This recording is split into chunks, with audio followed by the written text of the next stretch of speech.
शादी के बाद विदाई का समय था। नेहा अपनी माँ से मिलने के बाद अपने पिता से लिपट कर रो रही थी। वहाँ मौजूद सब लोगों की आंखें नम थीं। नेहा ने घूंघट निकाला हुआ था। वह अपनी छोटी बहन के साथ सजाई गई गाड़ी के नजदीक आ गई थी। दूल्हा अविनाश अपने खास मित्र विकास के साथ बातें कर रहा था। विकास, यार अविनाश, सबसे पहले घर पहुंचते ही होटल अमृतबाग चलकर बढ़िया खाना खाएंगे। यहाँ तेरी ससुराल में खाने का मजा नहीं आया। तभी पास में खड़ा अविनाश का छोटा भाई राकेश बोला, हाँ यार, पनीर कुछ ठीक नहीं था और रस मलाई में रस ही नहीं था। और वो ही कर जोर जोर से हंसने लगा। अविनाश भी पीछे नहीं रहा। अरे हम लोग अमृतबाग चले गए, जो खाना है खा लेना, मुझे भी यहाँ खाने में मजा नहीं आया। रोटियां भी गर्म नहीं थी। अपने पति के मुंह से यह शब्द सुनते ही नेहा, जो घूंघट में गाड़ी में बैठने ही जा रही थी, वापस मुड़ी, गाड़ी की फाटक को जोर से बंद किया, घूंघट हटाकर अपने पापा के पास पहुंची। अपने पापा का हाथ अपने हाथ में लिया।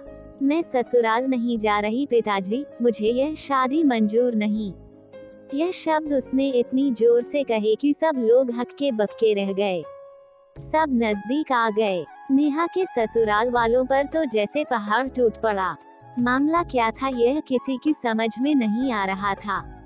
तभी नेहा के ससुर राधेश्याम जी ने आगे बढ़कर नेहा से पूछा, लेकिन बात क्या है बहू? शादी हो गई है, विदाई का समय है, अचानक क्या हुआ कि तुम शादी को नामंजूर कर रही हो? अविनाश की तो मानो दुनिया लूटने जा रही थी। वो भी नेहा के पास आ गया, अविनाश के दोस्त भी। सब लोग जानना चाहते थे कि आखिर ऐन वक्त पर क्या हुआ कि दुल्हन ससुराल जाने से मना कर रही है। नेहा ने अपने पिता दयाशंकर जी का हाथ पकड़ रखा था। नेहा ने अपने ससुर से कहा, बाबूजी, मेरे माता पिता ने अपने सपनों को मारकर हम बहनों को पढ़ाया लिखाया व काबिल बनाया है। आप जानते हैं एक बाप के लिए बेटी क्या मायने रखती है। आप वो आपका बेटा नहीं जान सकते क्योंकि आपके कोई बेटी नहीं है। नेहा रोती हुई बोले जा रही थी, आप जानते हैं मेरी शादी के लिए व शादी में बारातियों की आवाभगत में कोई कमी न रह जाए, इसलिए मेरे पिताजी पिछले 1 साल से रात को 2-3 बजे तक जागकर मेरी माँ के साथ योजना बनाते थे। खाने में क्या बनेगा, रसोईया कौन होगा। पिछले 1 साल में मेरी माँ ने नई साड़ी नहीं खरीदी क्योंकि मेरी शादी में कमी न रह जाए। दुनिया को दिखाने के लिए अपनी बहन की साड़ी पहनकर मेरी माँ खड़ी है। मेरे पिता की इस 150 रुपए की नई शर्ट के पीछे बनियान में 100 छेद है। मेरे माता पिता ने कितने सपनों को मारा होगा, न अच्छा खाया न अच्छा पिया। बस एक ही ख्वाहिश थी कि मेरी शादी में कोई कमी न रह जाए।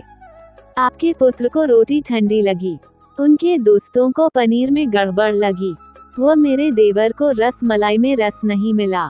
इनका खिलखिलाकर हंसना मेरे पिता के अभिमान को ठेस पहुंचाने के समान है।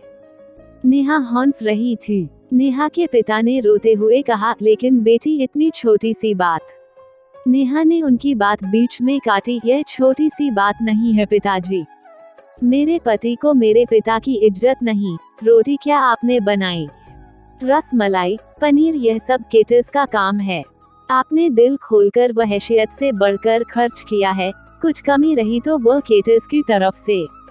आप तो अपने दिल का टुकड़ा अपनी गुड़िया रानी को विदा कर रहे हैं। आप कितनी रात रोएंगे क्या मुझे पता नहीं। माँ कभी मेरे बिना घर से बाहर नहीं निकली। कल से वह बाजार अकेली जाएगी, जा पाएगी। जो लोग पत्नी या बहू लेने आए हैं वो खाने में कमियां निकाल रहे। मुझ में कोई कमी आपने नहीं रखी, यह बात इनकी समझ में नहीं आई।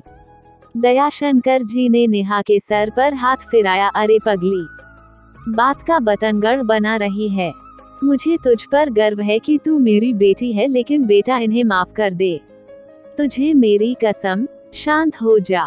तभी अविनाश ने आकर दयाशंकर जी के हाथ पकड़ लिए, मुझे माफ कर दीजिए बाबूजी, मुझसे गलती हो गई। मैं उसका गला बैठ गया था, रो पड़ा था वह। तभी राधेश्याम जी ने आगे बढ़कर नेहा के सर पर हाथ रखा, मैं तो बहू लेने आया था, लेकिन ईश्वर बहुत कृपालु है, उसने मुझे बेटी दे दी।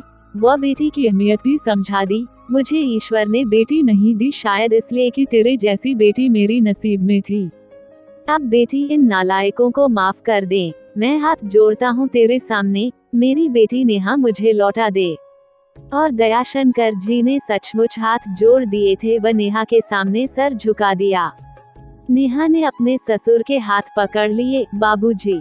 राधे श्याम जी ने कहा, बाबूजी नहीं, पिताजी। नेहा भी भावुक होकर राधे श्याम जी से लिपट गई थी। दयाशंकर जी ऐसी बेटी पाकर गौरव की अनुभूति कर रहे थे। नेहा अब राजी खुशी अपने ससुराल रवाना हो गई थी। पीछे छोड़ गई थी आंसुओं से भीगी अपने माँ पिताजी की आंखें, अपने पिता का वह आंगन जिस पर कल तक वह चाहती थी। आज से इस आंगन की चिड़िया उड़ गई थी किसी दूर प्रदेश में और किसी पेड़ पर अपना घरौंदा बनाएगी। यह कहानी लिखते वक्त मैं उस मूर्ख व्यक्ति के बारे में सोच रहा था जिसने बेटी को सर्वप्रथम पराया धन की संज्ञा दी होगी। बेटी माँ बाप का अभिमान व अनमोल धन होता है, पराया धन नहीं। कभी हम शादी में जाए तो ध्यान रखें कि पनीर की सब्जी बनाने में एक पिता ने कितना कुछ खोया होगा व कितना खोएगा। अपना आंगन उजाड़कर दूसरे के आंगन को महकाना कोई छोटी बात नहीं। खाने में कमियां न निकाले। बेटी की शादी में बनने वाले पनीर, रोटी या रसमलाई पकने में उतना समय लगता है जितनी लड़की की उम्र होती है। यह भोजन सिर्फ भोजन नहीं, पिता के अरमान व जीवन का सपना होता है। बेटी की शादी में बनने वाले पकवानों में स्वाद कई सपनों के कुचलने के बाद आता है व उन्हें पकने में सालों लगते हैं। बेटी की शादी में खाने की कद्र करें।